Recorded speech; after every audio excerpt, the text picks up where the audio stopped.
నమస్తే, good evening, Aadab. Welcome to అలీతో సరదాగా. కామన్ మ్యాన్ నుంచి కటౌట్లు పెట్టించుకున్న రేంజ్కి, సింపుల్ లైఫ్ నుంచి సెలబ్రిటీ పొజిషన్కి ఎదిగిన ఎందరో స్టార్స్ ని మీ ముందుకు తీసుకొస్తుంది మా అలీతో సరదాగా. లెట్స్ స్టార్ట్ అలీతో సరదాగా. ఓకే, మరి ఈరోజు ఎపిసోడ్కి 101 జిల్లాలకి అందగాండి అని ఒక డైలాగ్ మనం ఒక ఆల్మోస్ట్ నాకు తెలిసి ఒక 35 ఏళ్ల క్రితం వినవేళ్ళం. అప్పుడప్పుడు ఊళ్ళల్లో ఇప్పుడు కూడా ఆ సెటైర్లు వేస్తూనే ఉంటారు. ఈడు పెద్ద 101 జిల్లాలకి అందగాడని వెళ్ళి మోహన్ అద్దంలో చూసుకోరా అని ఇలాంటి కొన్ని డైలాగ్స్ మనం ఊళ్ళల్లో వింటుంటాం.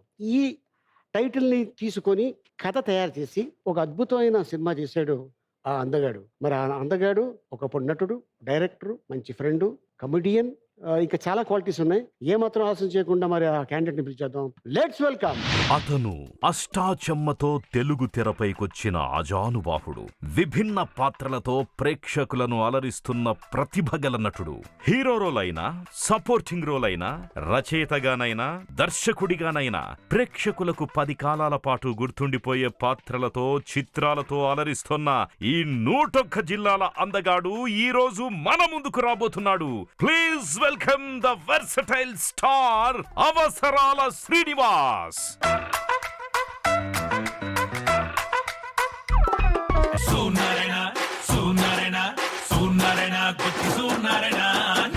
జిల్లాల అందగాడు,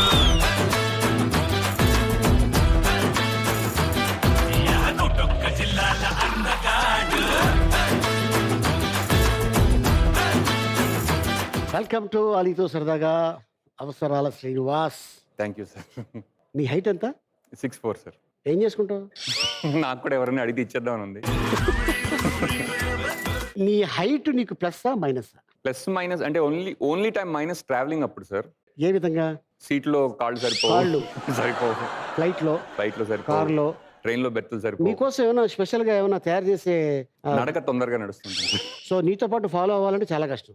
అంతే. నువ్వు ఒక అడుగు వేస్తే మేము 4 అడుగులు వేయాలి. ఏమైనా లవ్ స్టోరీ ఉందా మనకి? ఇప్పుడు లేదు, ఒకప్పుడు ఉండేది. అదేంటిది? ఏం సార్? ఇప్పుడు లేదు, ఒకప్పుడు అంటే ఎప్పుడు అది? కాలేజ్ టైంలో. అచ్చా, ఎక్కడ, ఏ ఊరు మీది? నేను పుట్టింది కాకినాడ సార్. కాకినాడ. కాకపోతే మా నాన్నగారికి ఎవ్రీ 2 years కి ట్రాన్స్ఫర్స్ అవుతూ ఉండేవి. సో ఎంతమంది మీరు ఫ్యామిలీ మెంబర్స్? నేను, అన్నయ్య, అమ్మ, నాన్న. ఓకే, ట్రాన్స్ఫర్ అంటే ఆ ఫాదరు జాబ్ ఏంటి? ఆంధ్ర బ్యాంక్ లో డీజీఎం గా రిటైర్ అయ్యారు సార్. ఓహ్. సో అంతకుముందు అంటే ఫస్ట్ పుట్టింది కాకినాడ, తర్వాత పుట్టినప్పుడు మా నాన్నగారు హైదరాబాద్లో పనిచేసేవారు. సో ఫస్ట్ 4 ఏళ్ళు హైదరాబాద్, తర్వాత 2 ఏళ్ళు కాకినాడ, వైజాగ్, విజయవాడలో చదువుకున్నాను. ఓకే. అండ్ తర్వాత యూఎస్ వెళ్ళాను. నీ నెంబర్ ఎంత ఇంట్లో? 2. అన్నయ్య యూఎస్ లో ఉంటాడు. ఓ, సో అయితే యూఎస్లో మనకు కూడా ఉన్నానమాట. ఉన్నాను సార్. నువ్వు కూడా అక్కడి నుంచే కదా వచ్చింది? అవును సార్. ఎందుకు వచ్చావు యూఎస్ నుంచి? నాకు అంటే సినిమాలు బాగా ఇంట్రెస్ట్. చూడటమా చేయటమా? చూడటంతో మొదలైంది, తర్వాత చేయడం తీయడం వరకు వచ్చింది బేసికలీ. ఓకే. లక్కీలీ నాకు ఫస్ట్ బ్రేక్ అష్టాచెమ్మకు ఆడిషన్ పెట్టారు. దాంట్లో సెలెక్ట్ అవడంతో వచ్చాను ఇండియా. ఓకే. కానీ యూఎస్ మళ్ళీ వెళ్ళిపోయి కొన్ని పనులు ఫినిష్ చేసుకుని ఒక 2 years తర్వాత మళ్ళీ వంశీ గారి సినిమా సరదాగా కాసేపు కోసం వచ్చాను. ఏ ధైర్యంతో జాబు అంత మంచి ఆపర్చునిటీ వదిలేసుకొని ఏ ధైర్యం మీద వచ్చావు? ఎవరి కోసం వచ్చావు? ఏం సాధించావు? యాక్చువల్లీ సినిమా అంటే చాలా ఇష్టం, కానీ సినిమా తీయడం సాధ్యం కాదని నాకు ఎవరు అంటే చెప్పినా నేను వినలేదు. సో అది తెలుసుకోకుండా వచ్చేసాను కాబట్టి వచ్చాను. అదర్వైజ్ వాళ్ళు ఎవరైనా చెప్పి వినుంటే బహుశా వచ్చుండేవాడిని కాదేమో. అంటే నీ మీద నీ కాన్ఫిడెన్సా, ఓవర్ కాన్ఫిడెన్సా? 2 కాదు సార్. సినిమా అంటే ఇష్టం, కానీ ఏం తెలియదని నాకు తెలుసు, కానీ ఏదో ఒకటి తెలుస్తుందని కూడా తెలుసు. గ్యారంటీగా 2-3 అడుగుంటావే, నేను చేసే పని మంచిదా కాదా అని? ఎవరికి నేను వేసే అడుగు లేదు సార్. నేను అష్టాచెమ్మకి ఆడిషన్లో సెలెక్ట్ అయినట్టు, సినిమా చేసినట్టు, సినిమా ట్రైలర్ వచ్చేదాకా మా అమ్మ నాన్నకి కూడా తెలియదు. దాచిపెట్టాను. అది వాళ్ళు చూడగానే వాళ్ళ రియాక్షన్ ఏంటి? లక్కీగా నేను ఇండియాలో లేను సార్. అది సినిమా షూట్ అయిపోగానే నేను వెళ్ళిపోయి జాబ్ చేసుకుంటున్నాను అమెరికాలో. వాళ్ళు నీకు ఫోన్ చేశారు? అది ఫోన్ చేశారు. మా నాన్నగారు చేసావు కానీ ఇంకెప్పుడు చేయకన్నారు బేసికలీ. దేనికి రీజన్? నేను అడగల. బహుశా అంటే సినిమా అంటే భయం బేసికల్లీ. ఒకటి మంచి కెరియర్ ఉంది, 2 సినిమాలో అందరికి వర్కౌట్ అవ్వని బహుశా ఆ భయం కూడా ఉండుండొచ్చు. ఇప్పుడు ఎక్కడ ఉన్నారు ఫాదర్? నాతోనే ఉంటున్నారు సార్, మీద కలిసి ఉంటారు. ఇప్పుడు రియాక్షన్ ఏంటి అయింది? నేను ఊహలు గుసగుసలాడే సినిమా తీసిన తర్వాత అప్పుడు బాగానే ఉందరా, కరెక్ట్ డెసిషన్ తీసుకున్నామని అప్పటికన్నారు. యాక్చువల్లీ భుజం తట్టి అప్రిషియేట్ చేశారు. భుజం తట్టలేదు కానీ కార్లో వెనక సీట్లోంచి మెలిగైంది. ఇప్పుడు ఈ అందగాడు సినిమా చూసిన తర్వాత భుజం తడతారా అని నీకు నమ్మకం ఉందా? Basically I share very loving relationship with my parents అండి. ఆ, సినిమాల గురించి ఇంట్లో పెద్ద మాట్లాడుకోం. ఓకే. కాకపోతే I know that they are happy with what I do and they know that I'm happy doing what I do. So అసలు దాని గురించి డిస్కషన్ మీ జరగదు. నాన్నగారు కూడా నీ హైటేనా? లేదండి, కొంచెం పొట్టి అమ్మ హైటా? లేదు. మరి నీ హైట్ జనరల్గా ఫ్యామిలీ నుంచి వస్తుంది అంటారు, మేనమామలు అంటారు, లేకపోతే ఫోర్ ఫాదర్ అంటారు. అంటే ఇంతకు ముందు ఎవరికి లేదు సార్. ఇంక ముందు మా మేనల్లుళ్ళకి కానీ మా వాళ్ళకి ఎవరికైనా రావాలేమో, కానీ పైన నాకు తెలిసిన వారు అంత పొడుగైన వాళ్ళు ఎవరు లేరు. ఓకే. సిస్టర్ కూడా ఉందారా? లేదు సార్, మీ ఇద్దరే? నేను అన్నయ్య. సో అన్నయ్యకి ఎంతమంది పిల్లలు? అన్నయ్యకి 2 పిల్లలు. వాడు కూడా అమెరికాలో ఉంటున్నారు? వాళ్ళు అమెరికా వాళ్ళే. అమెరికా వాళ్ళే. అచ్చా. అంటే ఇండస్ట్రీకి యాక్టర్ అవుదామని వచ్చావా, రైటర్ అవుదామని వచ్చావా, డైరెక్టర్ అవుదామని వచ్చావా? ఆనెస్ట్గా చెప్పాలంటే నాకు చిన్నప్పుడు సినిమాలు చూసినప్పుడు సినిమాలో యాక్టర్లు తప్ప వేరే వాళ్ళు ఉంటారని తెలియదు సార్. సినిమాలో యాక్టర్స్ ఉంటారు అంటే అది అక్కడికి ఎలా వస్తుంది, దాన్ని ఒకళ్ళు తీస్తారు, ఒకళ్ళు థియేటర్కి వెళ్ళాం, సినిమా చూసాం, యాక్టర్ని చూసాం, అంతే.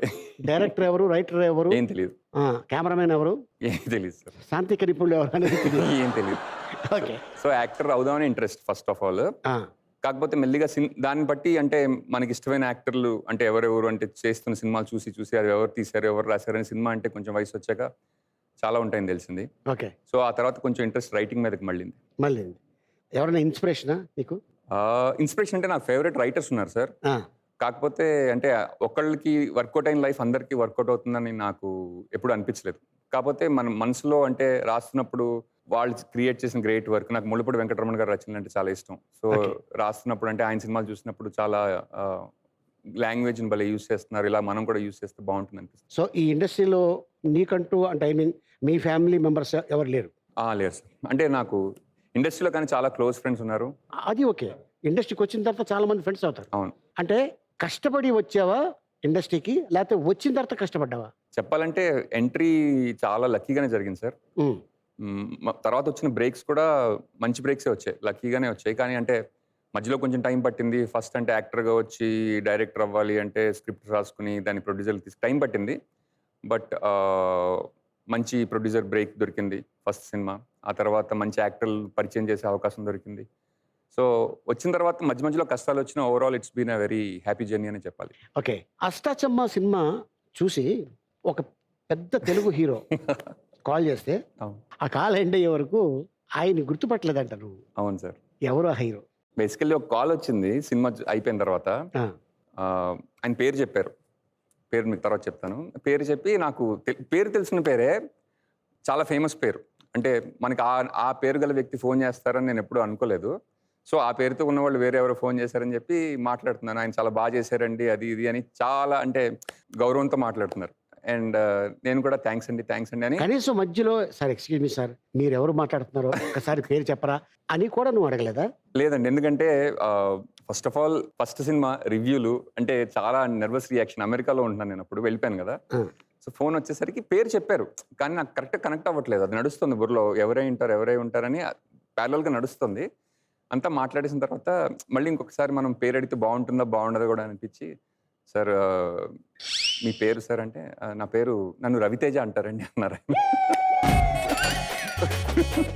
అరే రవి, నువ్వు ఫోన్ చేసేటప్పుడు ఎవరిని అప్రిషియేట్ చేయాలంటే ముందుగా నేను రవితేజ మాట్లాడుతున్నాను అని నీ పేరు చెప్పిన తర్వాత అప్పుడు చెప్పరా, బాగుంటుందిరా. ఓకే. నాకు రవితేజ మీరా అంటే అవును. నాకు రవితేజ అనగానే మీరు ఏ సినిమా అంటే ఆయనే చెప్పారు రవితేజ అని. నేను ఇప్పుడు బలాదూర్ అనే సినిమాలో అంటే కనెక్ట్ చేసుకోవడానికి కూడా ఆయనే హింట్ ఇచ్చారు అనమాట. రవి గారు ఫస్ట్ సినిమా ఏం చూసావు చెప్పు రవితేజది. నేను ఫస్ట్ సినిమా నుంచి చూసాను సార్. ఏ సినిమా? యాక్చువల్లీ ఈడియట్ నాకు ఫస్ట్ కాలేజ్లో ఉన్నప్పుడు ఫేవరెట్ మూవీ. అవును. ఎన్నిసార్లు చూసావు? నేను 2 times చూసాను. దాని ముందు ఇట్లు శ్రావణి సుబ్రహ్మణ్యం కూడా చూసాను. రవితేజ కోసం చూసావా, హీరోయిన్ కోసం చూసావా? చూసినప్పుడు తెలియదు సార్, మామూలుగా వెళ్ళిపోయాం. కానీ చూసిన తర్వాత became huge fan of Ravi Teja గారు. అప్పుడప్పుడు ఒక న్యూ ఇయర్కి అయితే ఇంట్లో బల్బ్లో పాట ఒకటి పెట్టుకుని ఆయనకి వీడియో తీసి thanks for entertaining us so much అని, అంటే after such a long time ఆయనకి కూడా. I love that energy, I love that humour, నాకు చాలా ఇష్టం ఆయన. ఓకే శరు, నాకు నీతో ఒక చిన్న పని ఉంది. చెప్పండి సార్. అది నువ్వైతేనే చేసి పెడతావు. తోరణాలు కట్టలేదు, తోరణాలు కట్టడానికి మా సెట్ డిపార్ట్మెంట్ అంతా ఉంది. ఓకే. ఏలా ఒక పవర్ఫుల్ డాక్యుమెంట్ ఒకటి ఉంది. ఓకే. ఒక ఐఏఎస్ ఆఫీసరు సంతకం నువ్వు పెట్టాలి. నువ్వు ఫోర్జరీ సంతకాలు బాగా పెడతా ఉంటావు కదా. దేని గురించి సార్ మీరు మాట్లాడేది?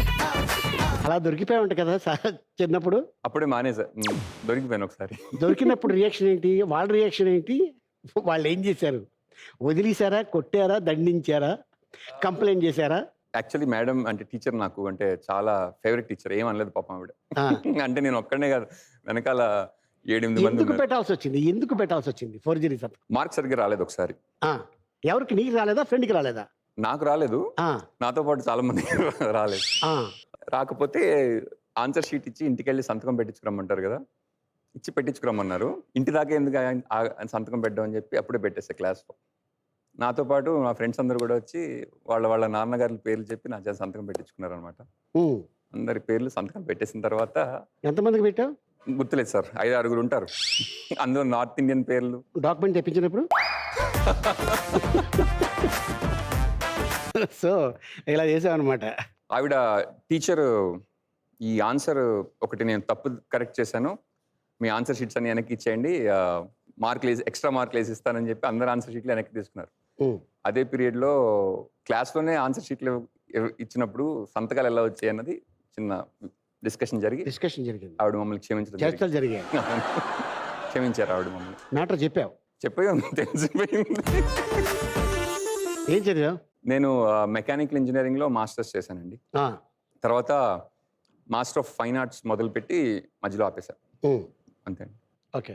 అమెరికా ఎందుకు వెళ్ళాల్సి వచ్చింది? ఆల్రెడీ అన్నయ్య ఉన్నాడు కదా. అప్పట్లో అంటే ఇంజనీరింగ్ తర్వాత ఏం చేయాలో తెలియకెళ్ళానండి అమెరికా. నిజంగా చెప్పాలంటే ఫస్ట్ అందరూ ఇంజనీర్లు అవ్వాలి, ఇంజనీర్లు అయిన వాళ్ళందరూ అమెరికా వెళ్ళాలి. ఎన్నేళ్ళు ఉన్నావు? నేను 7 years ఉన్నానండి. ఓకే. నేను ఒకటి విన్నాను, అమెరికన్ నేషనల్ లెవెల్లో ఒక గేమ్ ఏదో ఆడావంట అక్కడ. ఏం గేమ్ అది? ర్యాకెట్ బాల్ అనే గేమ్ అండి. నేషనల్ లెవెల్ అంటే ప్రొఫెషనల్ లెవెల్లో కాదు, అమెచ్యూర్ డివిజన్లోనే ఆడాను. రీజనబుల్గా బాగానే ఆడతాను, కానీ I'm not that great in athlete or anything. Rocket ball అంటే ఐ మీన్ అది స్క్వాష్లో ఉంటుంది సార్. ఒక రూమ్లో బేసికల్లీ స్క్వాష్ కన్నా చాలా అంటే బౌన్సీ బాల్. అదే మనం కొడతాం, మళ్ళీ అది బౌన్స్ అవుతుంది. అవును, వాళ్ళకి అది. అవును సార్. ఓకే. దాన్ని అంటే డబుల్స్, సింగిల్స్ ఇట్లా ఉంటాయి బేసికలీ. అచ్చా. చాలా ఫాస్ట్గా జరుగుతుంటుంది గేమ్, చాలా అంటే వెరీ క్విక్ రిఫ్లెక్సెస్ ఉండే గేమ్ అది. సో అలాగే స్పోర్ట్స్ ఆడటం వల్లే నీ హైట్ అంటావా? లేదు, అప్పటికి వెళ్ళేటప్పటికి ఆల్రెడీ ఫుల్ హైట్ వచ్చాక వెళ్ళా. 6'4" ఉన్నావు అప్పుడు. 6'4" వెళ్ళిన తర్వాత 4 కాలా? అక్కడ చలికి కొంచెం తగ్గుండొచ్చు, బహుశా ముందు 6'6" ఉన్నానేమో అనుమానంగా ఉంది. ఎవరైనా పెరుగుతాడు, మీరు పుట్టుకయ్యావా? ఓకే. ఏ స్టేట్లో ఉన్నావు అమెరికాలో? ఫస్ట్ నార్త్ డకోటా అనే స్టేట్కి వెళ్ళాను సార్. ఓకే. యాక్చువల్లీ నాకు చాలా మంచి ఎక్స్పీరియన్స్ అది. అంటే నాకు కాలిఫోర్నియా, న్యూయార్క్ ఇవన్నీ అది వేరే ఎత్తు, కానీ ఈ స్టేట్ మాత్రం కొంచెం చాలా చిన్న స్టేట్. టెంపరేచర్ మాత్రం వింటర్స్లో -40, -45 అట్లా ఉంటుండేది అనమాట. అసలు ఒక 7-8 months సంవత్సరానికి స్నో, లేక్స్ అన్ని ఫ్రీజ్ అయిపోయి చాలా అందంగా ఉండేది ఆ ఊరు. నేను ఒకటి విన్నాను, ఆయన మా నైబరు. ఓకే. కళ్యాణ్ మాలిక్. ఓ వావ్. అవసరాల శ్రీనివాస్ వస్తున్నాడు మా షోకి అని చెప్పగానే నా పాటని 3 ముక్కలు చేశాడు. ఆ 3 ముక్కలు మీరు అడగండి అన్నారు. ఏంటి ఆ 3 ముక్కలు? యాక్చువల్లీ నిన్న కూడా నేను ఆ పాటని 3 ముక్కలు చేయడం నాకు గుర్తొచ్చింది. ఊహలు గుసగుసలాడి తీసేటప్పుడు మ్యూజిక్ కంపోజింగ్ జరుగుతున్నప్పుడు ఆయన నా దగ్గర ఒక పాట ఉందండి, నేను వేరే సినిమా కోసం చేశాను, అది యాక్సెప్ట్ కాలేదు, మీరు ఒకసారి వింటారా అని అడిగారనమాట. సరే సార్ అంటే ఆయన వినమంటే నాకు పల్లవి ఒకటే చేశారండి, చరణాలు 2 చేయలా. నాకు పల్లవి చాలా నచ్చేసింది. సార్ ఈ పల్లవి మన సినిమాలో వాడేద్దామండి అంటే, లేదు చరణాలు కూడా చేసి వినిపిస్తానన్నారు ఆయన. అంటే నాకు కరెక్ట్ సిచ్యువేషన్ స్క్రిప్ట్ రాసినప్పుడు ఆ సిచ్యువేషన్ కాదండి, కానీ ఈ పాట కోసం దాన్ని యాక్చువల్లీ సిచ్యువేషన్ కూడా కొంచెం అడాప్ట్ చేసుకుని ఒకే పల్లవి 3 సార్లు పెడదామండి అని చెప్పి పల్లవినే 3 times 3 చరణాలుగా రాయించిన పాట అండి అది. ఆయన ఫస్ట్ నా పాటను 3 ముక్కలు చేస్తున్నారు అన్నారు, కానీ సినిమా చూసిన తర్వాత ఆయనకి హీ వాజ్ వెరీ హ్యాపీ. ఆ పాట చాలా నచ్చింది ఆయనకి. సో ఎన్ని సినిమా లైక్ చేస్తుంటావు సిరు? 40s లోనే ఉంటుంది సార్. 40s లో 41, 42 సంథింగ్. ఓకే. డైరెక్షన్ 2.5. అదేంటిది? ఒక సినిమా మొదలు పెట్టాం, 3rd సినిమా. అది US లో షూట్ పెట్టుకున్నాం సార్. కొన్నాళ్ళు US లో వర్క్ వీసా కావాలంటే అది ఒక 6-7 months పట్టే ప్రాసెస్ అనమాట. ఆ 6-7 months అయిపోగానే కరోనా రావడంతో మళ్ళీ US వెళ్ళడం కుదరలా. సో ఈ సగం పూర్తయిన తర్వాత మిగతా సగం ఫినిష్ చేయాలి. ఆ 2:30 నుంచి 3 చేస్తావు ఇప్పుడు. 3 చేయాలి. అవును. యాక్చువల్‌గా 101 జిల్లా అందగాడిని. ఇది నూతన్ ప్రసాద్ గారు. అవును సార్. ఆయన ఏ ఊరు తెలుసా? కాకినాడ. తెలీదు సార్. మీ ఊరే కాకినాడ అండి. కాకినాడ. ఓ వావ్! రావు గోపాలరావు గారు, యాహ్! ఎగ్జాక్ట్‌లీ. నూతన్ ప్రసాద్ గారు, అవును. కృష్ణ భగవాన్ గారు. కృష్ణ భగవాన్ గారు. చాలా మంది ఆర్టిస్టులు ఉన్నారు అవును. కాకినాడ నుంచి. అవును. అండ్ 101 జిల్లాలకి అందగాడిని అనగానే గుర్తుకొచ్చే యాక్టర్ ఎవరంటే నూతన్ ప్రసాద్ గారు. ఈ టైటిల్ ఎందుకు పెట్టాల్సి వచ్చింది? ఆహ్, ఇది సినిమా రీమేకా? కాదు సార్. స్ట్రైటా? స్ట్రెయిట్ ఫిల్మే. కాపోతే మేము ఈ సినిమా మొదలుపెట్టిన తర్వాత ఈ సినిమా కాన్సెప్ట్‌తో ఒక సినిమా వచ్చింది బాలీవుడ్‌లో. బాలీవుడ్‌లో. యెస్. మేము కూడా అదే సినిమాతో రేస్ చేసి అదే టైంకి వచ్చేద్దామా, కొంచెం సినిమా వస్తుందని తెలిసిందనమాట. కొంచెం నాకైతే అదే టైంకి వచ్చేస్తే బాగుండు అని నేను కొంచెం ప్రొడ్యూసర్ గారిని అడిగా ఆ టైంకి వచ్చేద్దామా అని. కాకపోతే వాళ్ళు కూడా వాళ్ళకి ఆల్రెడీ అక్కడ 2 సినిమాలతో రేస్ మొదలై ఒకటి 1 వీక్ ప్రీపోన్ చేస్తే రెండోవాడు 2 వీక్స్ ప్రీపోన్ చేసి ఒక 2 వీక్స్ అనుకోకుండా ముందొచ్చేసింది. So there is no point, ఇంక మనం సినిమా ఫినిష్ చేయలేమని చెప్పి. ఆ కథకి నీ కథకి ఏమైనా పోలికుందా? పోలిక అంటే థీమ్ వరకు సెల్ఫ్ యాక్సెప్టెన్స్ గురించే సార్. నేను ఆ సినిమా రిలీజ్ అయిన వెంటనే వెళ్ళి చూశాను. చూసి అసలు ఏమైనా చేంజెస్ చేయాలా, కొన్ని సిమిలారిటీస్ ఉంటాయని భయపడుతూనే వెళ్ళాను నిజంగా. బాలా. బాలండి. హ్మ్. కాకపోతే సినిమా చూసిన తర్వాత ఏం చేంజెస్ చేయలే. యాజ్ ఇట్ ఈస్, అంటే మేము చేయలేదు. రాసుకున్నదే తీసాం. రాసుకునేది. అదెలా మర్చిపోతుంది? అంటే సీన్‌కి దానికి మాకు కంటెంట్ అసలు సంబంధం లేదు. సంబంధం లేదు. కాకపోతే సెల్ఫ్ యాక్సెప్టెన్స్ కాబట్టి సినిమాలో అంతర్లీనంగా ఉన్న మెసేజ్ ఏమన్నా కొంచెం ఇందులో ఒకటి అయి ఉండొచ్చు. బట్ దానికి సినిమాకి ఎటువంటి ఇష్యూ రాలేదండి. ఎవరు ప్రొడ్యూసర్స్ ఎవరు? దీనికి ఫస్ట్ నేను రాజీవ్ గారికి చెప్పాను sir. First frame entertainments. Krish and Rajeev గారు పార్ట్నర్స్ అనమాట. ఈ సినిమా యాక్చువల్లీ ఈ కథ నేను క్రిష్ గారికి కంచె సినిమా టైంలో ఒకసారి వన్ లైన్ ఆర్డర్ టైప్‌లో ఇట్లా అనుకుంటున్నానండి ఒకటంటే ఆయన చాలా ఎంజాయ్ చేశారు. తీద్దాం మనం అనేసరికి నేను నా సెకండ్ సినిమా వేరే కాంట్రాక్ట్ ఉంటే అది ఫినిష్ చేసి మళ్ళీ క్రిష్ గారి దగ్గరికి వచ్చి చెప్పాను ఇది. సో క్రిష్ గారు ఈ సినిమా ప్రొడ్యూస్ చేయడం, దిల్ రాజు గారికి నరేషన్ ఇమ్మంటే వెళ్ళి ఇచ్చొచ్చాను. సో పార్ట్నర్స్ దిల్ రాజు గారు, క్రిష్ గారు, రాజీవ్ గారు. Okay. Director whole and soul నువ్వేనా? కాదు నేను రైటర్ని సార్. రైటర్. రైటర్ అండ్ నేను ఇందులో యాక్టర్గా చేశాను. Okay. Director first time director Rajakonda Vidyasagar అని ఫస్ట్ టైం డైరెక్టర్గా ఈ cinema first time debut movie. Debut film. Okay. ఈ సినిమా ఎవరైతే నువ్వు నేరేట్ చేసావు కదా, ప్రొడ్యూస్ చేశారో వాళ్ళు హ్యాపీయా? చాలా హ్యాపీగా ఉన్నారు సార్. చూసారు సార్. యాక్చువల్లీ కరోనా టైంలో ఓటీటీకి ఇచ్చేయాలని చాలా మంచి ఆఫర్స్ వచ్చాయి. కాకపోతే నేనైతే ఒక టైంలో నాకు కూడా థియేటర్స్ ఎప్పుడు రిలీజ్ అవుతున్నాయో తెలియట్లేదు. సో ఫ్యూచర్ కూడా అర్థం కాక మీరు ఏ డెసిషన్ అంటే ఆ డెసిషన్ వదిలేసారు. కానీ ప్రొడ్యూసర్సే థియేటర్లో రిలీజ్ చేద్దామని మాకు పట్టుపట్టారు. మరి డైరెక్టర్ గారు కృషి గారు ఏంటి నీ మీద కంప్లైంట్ చేశారు? అవును సార్. ఐఎమ్ నాట్ హ్యాపీ అని విత్ అవసరాల శ్రీనివాస్. దాని వెనక ఏమో మరి చేశారు అది. నేను హ్యాపీగా లేను. ఆయనకి స్టోరీ ఏమైనా కనెక్ట్ అయింది ఏమో మరి మేబీ. అంటే సినిమా విషయంలో కాదు, నీ గురించి ఓకే. హ్యాపీగా లేరంట. ఎందుకు సార్? ఏమో అడుగు, అది ఏదో నువ్వే అడుగుతావా? Sure, I want to know. Video please. Hello Ali గారు, హలో శ్రీని గారు, ఎలా ఉన్నారు? సో అలీ గారు, ఈయన్ని అష్టాచమ్మ సినిమాలో చూశాను. చాలా హిలేరియస్గా నవ్వించారు, చాలా అద్భుతంగా యాక్ట్ చేశారు. తర్వాత యాజ్ ఎ డైరెక్టర్ ఊహలు గుసగుసలాడే సినిమా చూశాను. అందులో ఒక వుడీ ఆలన్ స్టైల్లో ఎంత అద్భుతంగా చేశారు, చాలా ఎక్సైటింగ్ అనిపించింది. తర్వాత ఈయన్ని కంచె సినిమా నేరేషన్ అప్పుడు కలిశాను. తర్వాత కంచె సినిమా చేయడం జరిగింది ఆయనతోటి. Then I really find a very good friend. అదే టైంలో నాకు ఒక కథ చెప్పడం జరిగింది, 101 జిల్లాల అందగాడు అని. దాని సినిమాకి నేను బాగా ఎక్కువ కనెక్ట్ అయ్యాను. సో అదే సినిమాని ఇప్పుడు నేను, రాజీవ్ గారు, సాయిబాబు గారు, దిల్ రాజు గారు, శిరీష్ గారితో కలిపి సినిమా నిర్మించడం జరిగింది. సో అవసరాల గారి గురించి మీరు ఈ విషయం అడగండి. ఒక చిన్న జార్జియాలో మేము షూటింగ్ చేసినప్పుడు చిన్న విషయం జరిగింది. ఆయన్ని జార్జియన్ లాంగ్వేజ్లో స్కాలీ అంటే ఏంటో అడగండి, ఆయనకి ఇంకా గుర్తుందేమో. చిన్న విషయం జరిగింది, గమ్మత్తైన విషయం అండ్ కొంచెం కష్టమైన విషయం కూడా. అది మీరే అడిగి తెలుసుకోండి. స్కాలీ అంటే నీళ్లు అనండి. నాకు చాలా లేట్గా అర్థమైంది. లేట్గా అర్థం అవడం వల్ల ఒక చిన్న ప్రమాదం కూడా జరిగింది. ఏంటి స్టోరీ? ఒక చిన్న రివర్లో షూట్ చేస్తున్నాము. రివర్ అంతా ఎండిపోయింది ఆల్మోస్ట్. అంటే రాళ్ళు అవన్నీ ఉన్నాయి తప్ప ఖాళీగా ఉంది. నా బాడీ మీద ఒక 5 గన్నులు, నాజీ ఆర్మీ దగ్గర వాళ్ళని చంపేసి వాళ్ళు గన్నులు తీసుకుని నేను పరిగెడుతుంటాను అనమాట. సో రివర్లో షూట్ చేస్తుండగా అందరూ స్కాలీ అని అరవడం మొదలుపెట్టారు. నాకు అర్థం కాలే స్కాలీ అంటే ఏంటా అని చెప్పి చుట్టుపక్కల చూస్తున్నాను. నా ముందు ఒక ట్రక్, వాడు కూడా చాలా కంగారుగా బయలుదేరుతుంటే ఒకళ్ళు ఎక్కారు ట్రక్ మీద, నేను కూడా ఎక్కా.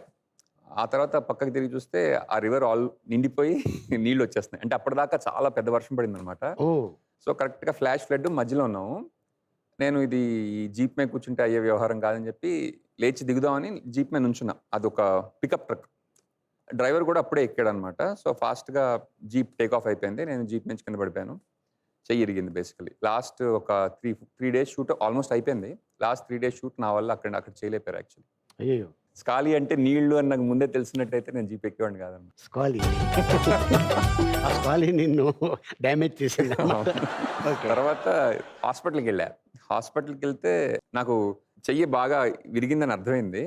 అర్థమైన తర్వాత ర్యాకెట్ బాల్ ఆడగలనా ఆడలేనని నాకు కొద్దిగా చిన్న భయం మొదలైన తర్వాత హాస్పిటల్కి వెళ్ళిన తర్వాత డాక్టర్ని అడిగి ర్యాకెట్ బాల్ అంటే ఏంటో తెలియదేమో మనకి, do you think I can play tennis after this అని అడిగితే షూర్ అన్నాడు. అమ్మయ్య అనుకుంటే only if you're left hand.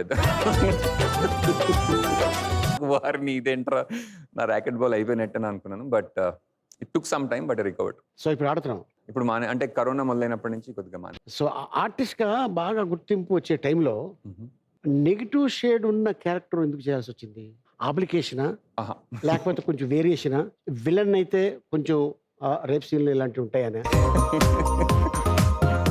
నాకు తెలిసి ఆర్టిస్ట్కి అన్నిటికన్నా బరువైన విషయం ఇమేజ్ సార్. అంటే అందులో ఇరుక్కున్నామంటే జనాలు మనని అలా చూడడానికి అలవాటు పడిపోతారు. మన దగ్గరికి వచ్చే స్క్రిప్ట్స్ కూడా అలాగే ఉంటాయి. అండ్ మనకి ఒక టైంలో సఫికేటింగ్ అనిపిస్తూ ఉంటుంది.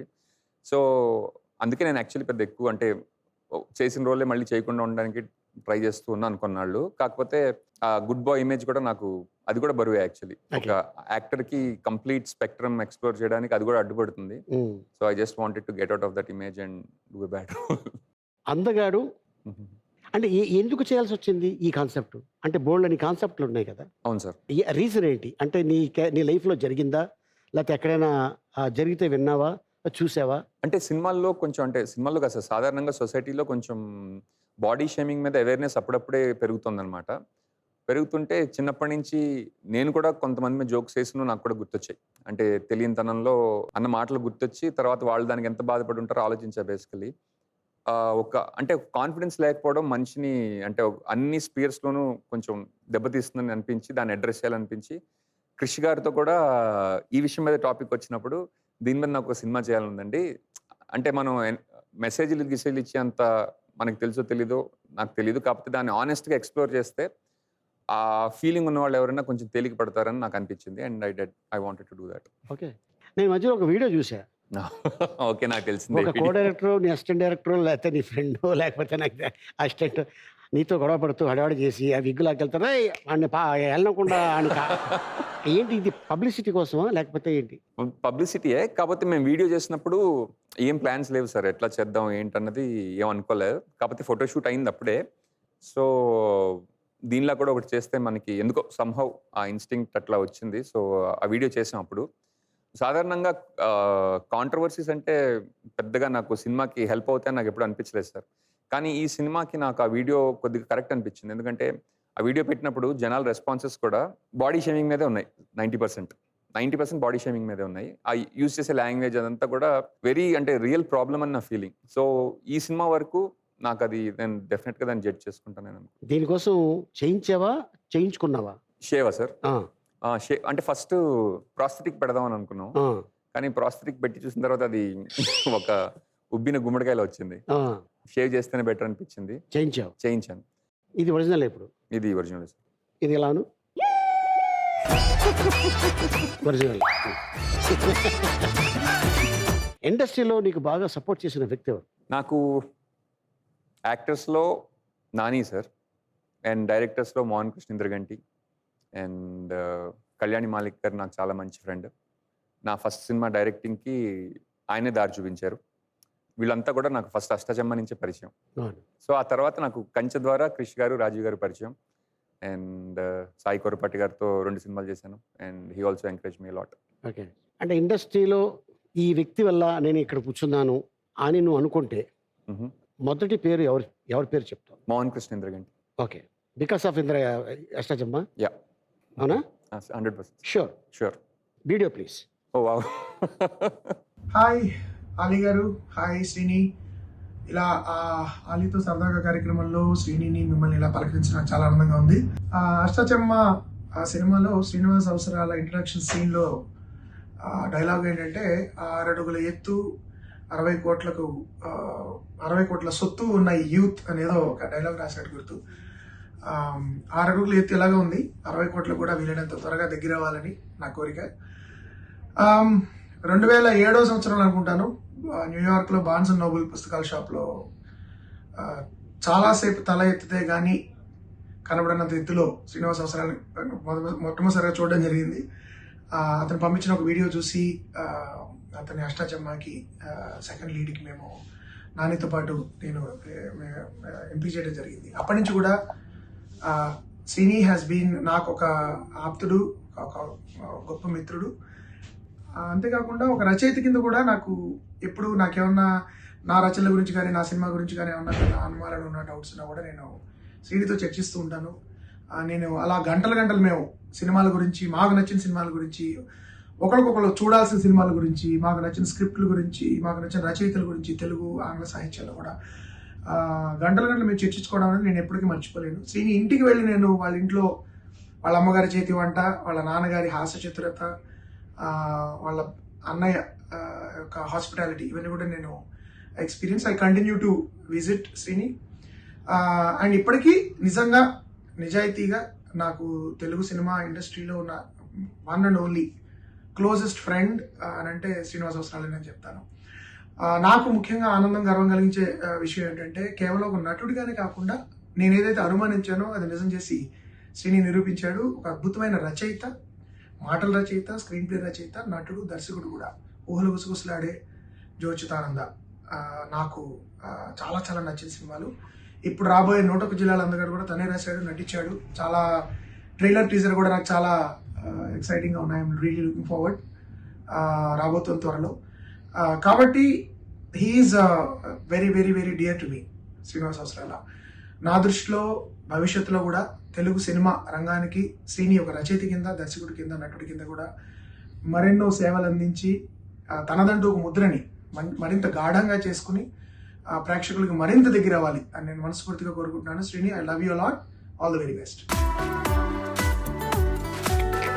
మీ మీద ఆయన చాలా హోప్స్, చాలా కాన్ఫిడెంట్. ఆయన అలా మాట్లాడటం నీకు ఎలా అనిపించింది? అష్టాచెమ్మ టైంలో ఆయనకి ఈమెయిల్ ద్వారా I try to contact him. నేను ఆయనకి ఆడిషన్ టైప్ పంపించి నాకు రెస్పాండ్ ఐ థింక్ ఒక మాట పడారు ఆయన, యువర్ స్టార్ మెటీరియల్ అన్నారు అనమాట. అప్పుడు నేను షూటింగ్కి వచ్చినప్పటి నుంచి always treated me as an equal. అంటే నేనేదో నీకు అవకాశం ఇస్తున్నాను అని, లైక్ నేను పైన నువ్వు కింద అన్నట్టు ఫస్ట్ డే నుంచి లేదు బేసికలీ. అండ్ ఇప్పుడు కూడా నాకు ఆయన రాసినవి నాతో షేర్ చేసుకోవడం అంటే I'm so blessed to have somebody like that treat me like an equal. పెద్దంశి గారితో జర్నీ ఎలా ఉంది? వండర్ఫుల్. నాకు అంటే one of my favourite directors అండి తెలుగులో. అంటే ఆయన ఏప్రిల్ 1 విడుదల one of my favourite films.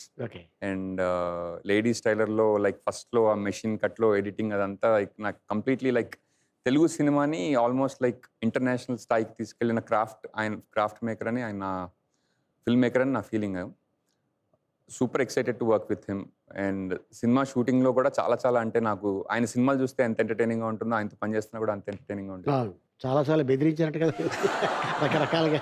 చాలా అంటే ఆయన బెదిరింపు కూడా చాలా ఫన్నీగా ఉండేది. శ్రీనివాస్ సరిగ్గా నువ్వు చేయకపోతే ఆ లాంచిగాడి కూతుర్ని మొగుడు వదిలేసాడంటే నీకు ఇచ్చి పెళ్లి చేస్తా జాగ్రత్త అంటే. సో ఇలా ఉంటుంది ఆయనతో జర్నీ. ఓకే, నేను ఒకటి విన్నాను, అది ఎంతవరకు నిజం అది నువ్వే చెప్పాలి. ఓ ప్రొడ్యూసర్ దగ్గరికి నువ్వు కథ చెప్పడానికి వెళ్తే నువ్వు జీవితంలో డైరెక్టర్ అయ్యే క్వాలిటీస్ నీలో లేవు అని నిన్ను అవమానించారట. ఎప్పుడు జరిగింది? ఎవరు ఆ నిర్మాత? పాపం ఆయన అలా అనలేదు సార్. ఆయన ఆనెస్ట్గా అంటే నీ మీద నేను ఇన్వెస్ట్మెంట్ పెట్టాలంటే నాకు నీలో డైరెక్టర్కి ఉండాల్సినంత అగ్రెషన్ లేదేమో అనిపించింది అన్నది కొంచెం నాకు ఎగ్జాక్ట్ వర్డ్స్ గుర్తులేవు. అంటే ఎలా చెప్పారు? అంటే పాష్గా చెప్పారు, హార్ష్గా చెప్పారు? హార్ష్గా చెప్పలే. పాపం ఆయన భయం క్లియర్గానే వ్యక్తపరిచారు. కాకపోతే నేను చేయగలన నమ్మకం నాకు ఉండేది అప్పట్లో. అంటే ఎక్కడ కాన్ఫిడెన్స్ అంటే ఆయన అడిగినాక నేను హర్ట్ అవ్వలేదు. కాకపోతే జస్ట్ సార్ అయితే మీరు దీని మీద అలానే ఒక సంతకం పెట్టి ఇవ్వగలరా అని అడిగాను. యాక్చువల్లీ ఆయన పెట్టాడు ఫోన్ మీద యాక్చువల్లీ పెట్టారు ఆయన. ఓకే, మరి ఆయనదే నిజం అంటావా అది? లేదంట. ఊహలు గుసగుసలాడే యా అంటే లైక్ అంటే చాలా సార్లు ఊహలు గుసగుసలాడే సినిమా షూట్ అప్పుడు టేక్ ఆఫ్ అయ్యి ఆగిపోయిందంట. ఎందుకు రీజన్? అంటే అప్పట్లో ఇప్పుడున్నంత కంటెంట్ కి డిమాండ్ లేదు సార్. అంటే ఆల్మోస్ట్ లైక్ 7 years అయింది సినిమా, 7-8 years. చాలా అంటే షూటింగ్స్ అక్కడక్కడ జరుగుతుండేవి. అంటే ఆర్టిస్ట్ అందరూ చాలా మంది అవైలబుల్ గా ఉండేవారు. ఇప్పుడు ఇంత బిజీగా ఉండేది కాదు. ప్రాజెక్ట్స్ అలా తక్కువ టేక్ ఆఫ్ అయ్యేవి. అండ్ నేను కథ చెప్పడం బేసికల్లీ ఆ ప్రొడ్యూసర్ గారు అన్న మాట కూడా నిజమై ఉండొచ్చు. నన్ను చూస్తే బహుశా డైరెక్టర్కి ఉండాల్సినంత అగ్రెషన్ లేదేమో అని కూడా అనిపించవచ్చు. కానీ కథ అందరికీ నచ్చింది. అంటే దీన్ని స్టార్ట్ చేద్దాం 1 month లో స్టార్ట్ చేద్దాం, 2 months లో స్టార్ట్ చేద్దాం అని తర్వాత బ్యాక్అవుట్ అయిపోయారు. సో ఎవరైతే నీలో టాలెంట్ లేదని చెప్పారో మళ్ళీ వాళ్ళని కలవటం జరిగిందా? లేదు సార్. ఫోన్ చేయటం కనీసం కలిసాం తర్వాత ఒక అంటే ఆడియో నా function. Decision wrong, I'm so sorry, your the good director అని ఇలాగ ఏదన్నా కాల్ రావడం కానీ, లేదు ఒక ఆడియో ఫంక్షన్. మెసేజ్ చేయడం కానీ, వేరే వాళ్ళ ద్వారా చెప్పించడం కానీ అలా ఏమైనా జరిగిందా? లేదు ఒక ఆడియో ఫంక్షన్ లో కలిసాం సార్. కలిశారు. కలిసిన తర్వాత it was very friendly meeting. ఏమన్నారు? ఆయన ఫీలింగ్ ఏంటి, నీ feeling? He was happy for me. అంటే బేసికల్లీ మనం మంచి కోరుకునే వ్యక్తే కాబట్టి ఐఎమ్ రియలీ హ్యాపీ. ఆయన అలా చెప్పడం మంచిదా? నేను ఎంకరేజ్ చేసినట్ట, డిస్కస్ చేసినట్ట? నేను డిస్కరేజ్ అయితే అవ్వలేదు సార్. ఆయన ఎంకరేజ్ అయితే ఆయన చేయలేదు. బాలీవుడ్ లో ఒక పెద్ద స్టార్ కి పాన్ ఇండియా మూవీ చేయాలని ఒక కథ రాసుకున్నామంట. ఎవరు రాస్తారు? బాలీవుడ్ లో చేయాలని రాయలేదు సార్. నేను యుఎస్ లో ఉన్నప్పుడే ఒక కథ రాసుకున్నాను. తెలుగు కథే, కాకపోతే అందులో ఒక 8 భాషలు ఉంటాయి. ఓన్లీ 125th తెలుగు కథ అనమాట. సో దీన్ని తెలుగులో తీయాలి అంటే ఈ 25% లాంగ్వేజ్కి తెలుగులో తీయలేమని చెప్పి దాన్ని హిందీ అయితే బాగుంటుందని చెప్పి హిందీలో చేద్దాం ట్రై చేశా. కానీ ఆ స్టార్ని కూడా అప్రోచ్ అవ్వలే. ఈలోగా తెలుగు సినిమాలు చేస్తూ ఇక్కడే ఉండిపోయా. సో అప్రోచ్ అయిన రోజు చెప్పాను. ఇంత సాఫ్ట్ ఇమేజ్లో ఉన్నాను, బాబు బాగా బిజీ అని రొమాంటిక్ కంటెంట్తో సినిమా తీసావు. అవును సార్. ఎందుకు చేయాలనిపించింది? నాకు అదే ఇందాక గుడ్ బాయ్ ఇమేజ్ కొంచెం యాక్టర్గా లిమిటింగ్ అని అనిపించింది. And I wanted to explore other యాక్టింగ్లో అదర్ డైమెన్షన్స్. అంటే కొంచెం యాక్టింగ్ స్కూల్కి వెళ్ళినప్పుడు స్టేజ్ మీద చేసినప్పుడు అక్కడ ఎటువంటి జడ్జ్మెంట్ ఉండేది కాదు. ఏ రోల్ అయినా కంప్లీట్ ఆనెస్ట్గా ఎక్స్ప్లోర్ చేసామా లేదా అన్నదే ఉండేది. నాకు ఇక్కడ why should I be limited by వేరే వాళ్ళ ఇమేజ్, వాళ్ళ బుర్రలో ఉన్న ఇమేజ్ నేను ఎందుకు లిమిట్ అవ్వాలి? Just wanted to do that అనమాట, ఇమేజ్ చేంజ్ కోసం. ఫస్ట్ మనం ఎక్కడ కలిసి గుర్తుందా? గుర్తుంది సార్. ఎక్కడ? మలేషియా. బాగా గుర్తుపెట్టుకున్నా. నాయుడు గారు సినిమా. అవును సార్. ముగ్గురు. నాకు బాబు గారు కూడా గుర్తున్నారు. ఏది? మన మేకప్ మ్యాన్ గారు కూడా గుర్తున్నారు. ఆయనతో నేను బస్లో ట్రావెల్ చేసినప్పుడు చాలా డిస్కస్ చేసుకుంటున్నాను. ఇప్పుడు యాక్టర్గా ఎదగటానికి, యాక్టర్ అవ్వటానికి ఒక యాక్టర్ ఇన్స్పిరేషన్ ఉంటుంది. సో నువ్వు ఇంజనీర్ నుంచి జాబ్ వదులుకొని యాక్టర్ అవ్వాలని హైదరాబాద్కి వచ్చేసి మన బాడీ లాంగ్వేజ్కి, మన హైట్కి మనం హీరోగా సూట్ అవుతామా అవ్వమా, విలన్గా సూట్ అవుతామా అవ్వమా, క్యారెక్టర్ ఆర్టిస్ట్గా సూట్ అవుతామా అవ్వమా అనేది 100 రకాలుగా మనం ఆలోచిస్తుంటాం. ఆలోచించావా? అంటే కేటగిరీస్లో ఆలోచించలేదు సార్. కానీ ఏదైనా రోల్ వచ్చినప్పుడు ఈ రోల్కి మనం సూట్ అవుతామా అని చాలాసార్లు ఆలోచించాను. నీ ఇన్స్పిరేషన్ ఎవరు నువ్వు యాక్టర్ అవ్వడానికి? చిన్నప్పుడు VCP, VCR ఉన్న రోజుల్లో రాజేంద్ర ప్రసాద్ గారి సినిమాలు బాగా చూసేవాళ్ళం అండి. ఓకే. అండ్ ఇప్పటికీ నేను స్క్రిప్ట్ ఏమైనా రాస్తున్నప్పుడు ఆయన మాడ్యులేషన్లో డైలాగులు వినిపిస్తుంటాయి. సో ఆయన నాకు ఇన్స్పిరేషన్. నాకు ముళ్ళపూడి వెంకటరమణ గారి ఇన్స్పిరేషన్ స్క్రిప్ట్ రాసేటప్పుడు. యాక్టింగ్లో తర్వాత కేబుల్ టీవీ వచ్చిన కొత్తలో అమితాబ్ బచ్చన్ గారి సినిమాలు వచ్చేవి. ఆయన తెగ చూసేవాడిని. తర్వాత రాత్రి 2ంటికి ఆ టైంలో కిషోర్ కుమార్ సినిమాలు వచ్చేవి. ఆయన కూడా చాలా చూసేవాడిని. నాకు వీళ్ళు చాలా ఇష్టమైన నటులండి. సో అమితాబ్ బచ్చన్ గారి ఫ్యాన్ అనమాట. ఇది రవితేజకి తెలిసి అందుకే నీకు కాల్ చేసి ఉంటాడు. నేను తనకి ముద్దుగా అమితాబ్ బచ్చన్ అని పిలుస్తుంటాను. ఆల్మోస్ట్ ఎన్ని సంవత్సరాలు అవుతుంది ఇండస్ట్రీకి వచ్చి? 2008 సార్. అష్టాచమ్మ 13 years అయింది. 13 ఏళ్ళు అడుగు పెట్టావు. ఈ 13 ఏళ్లలో ఎంత ఆనందపడ్డావు, ఎంత బాధపడ్డావు? యాక్చువల్లీ అన్నీ ఆనందపడాల్సిన క్షణాలు అనేది చాలా లేట్గా తెలిసింది. So basically I'm very happy. అంటే I don't have any regrets or ఏదన్నా ఇది ఎందుకు చేశాను అని నాకు గుర్తొచ్చిన క్షణాలు కూడా ఉన్నాయి. కానీ it's a process and I'm a sum of everything that is there. So అట్టాడేది ఏం సినిమా? ఇప్పుడు పేర్లు చేసిన తర్వాత పేర్లు చెప్పకూడదు. కానీ చూస్తుంటే కొన్ని ఇబ్బందిగా అనిపించాయి. But still it's an actor's choice, చేసామనిపించింది. అవకాశాన్ని ఎందుకు వదులుకోవాలి? అవకాశం వచ్చింది కదా, మళ్ళీ నో అంటే మనకి అవకాశం దొరకదేమో అని చేసావా? అంటే ఫస్ట్ సినిమా స్క్రిప్ట్ ఎలాంటిది వచ్చిందంటే సార్ వచ్చింది, ఏం తెలియదు, చేసాం, బ్లాక్ బస్టర్ అయిపోయింది, చాలా మంచి పేరు వచ్చేసింది. ఆ తర్వాత ప్రాసెస్ అంతా ఇంతేనేమో అనుకున్నా, వస్తుంది చేసేస్తే అలా అయిపోతూ ఉంటుంది అనుకున్నాను. కానీ అన్నీ ఇలాగే ఉంటాయి అనుకున్నావు? అన్నీ అంటే లైఫ్ అట్లానే ఈజీగా ఉంటుందేమో సినిమా ఇండస్ట్రీ అంటే అనుకున్నాను. కానీ ఒక మంచి సినిమా రావాలంటే దాని వెనకాల పడాల్సిన కష్టం తర్వాత తెలిసింది. సో జనరల్గా ప్రతి హీరోకి ఒక హీరోయిన్ మీద క్రష్ ఉంటుంది. నీకు ఏ హీరోయిన్ మీద క్రష్ ఉంది? నేను తబు గారి ఫ్యాన్ అండి. నీ హైట్ కరెక్ట్ సరిపోద్ది ఆవిడ. నేను అప్పుడు చిన్నప్పటి నుంచి యాక్చువల్లీ ఎప్పుడైనా కలిసావా? ఒకసారి కలిసాను కానీ మాట్లాడలేదు సార్. అరే అవునా? అంటే ఆ సెట్టింగ్లో నేను పరిచయం చేసుకుని ఆవిడ పరిచయం చేసుకుని దానికి ఒక 5 నిమిషాలు అవుతుంటే పక్కన అందరూ వెయిట్ చేస్తుంటారు. ఇవన్నీ చూసా బేసికలీ, అంతే, పలకరించలేదు. సో నెక్స్ట్ ప్లాన్స్ ఏంటి సీను? డైరెక్టింగ్ చేయాలి సార్. అంటే కమిట్మెంట్స్ కూడా ఉన్నాయి డైరెక్ట్ కొన్ని ప్రొడక్షన్ హౌసెస్ తోటి.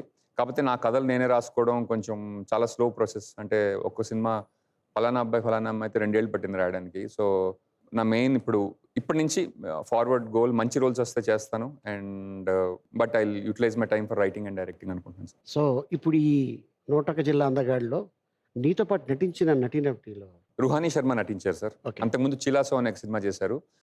తర్వాత మా సినిమా స్టార్ట్ అయిన తర్వాత హిట్ అని ఒక సినిమా వచ్చి అది కూడా హిట్ అయింది అనమాట. This is going to be 3rd release, theatrical release. తర్వాత కృష్ణ భగవాన్ గారు నటించారు. అండ్ ట్రైలర్లో ఆయన షార్ట్ చూసి చాలా మంది అమ్మయ్య కృష్ణ భగవాన్ గారు మళ్ళీ కనిపించారని దే ఆర్ వెరీ హ్యాపీ. ఆయన కూడా నాకు one of my favourite actors అనమాట. ప్రాంతీయ అభిమానంతో వేషం ఇచ్చావా ఆయనకి కాకినాడ అని? సార్ లేదు sir. Okay. But I'm genuine fan of his wit and humour. నాకు ఆయనతో ఇంటరాక్షన్ కూడా చాలా బాగుంటుంది. తర్వాత రోహిణి గారు నటించారు. ఓకే. అండ్ రమణ భార్గవ్ అని ఒక కొత్త నటుడు సార్. ఆయన కూడా చాలా మంచి రోల్ చేశాడు. ప్రదీప్ ఆయన కొత్త నటుడు. అండ్ అభిషేక్ మహర్షి అని ఇప్పుడు నటుడు, ఇప్పుడు అతను కూడా డైరెక్టర్ అవుతున్నాడు. మెయిన్ తారాగణం. Okay, all the best Seenu. Thank you sir. Okay, so next ఏదన్నా నీ సినిమాలో క్యారెక్టర్ ఉంటే నాకు కొంచెం height thank you so much. Thank you audience. మళ్ళీ వచ్చే వారం ఇంక ఎపిసోడ్లో కలుసుకుందాం. టిల్ దెన్ గుడ్ నైట్, శుభరాత్రి, శుభకాయ.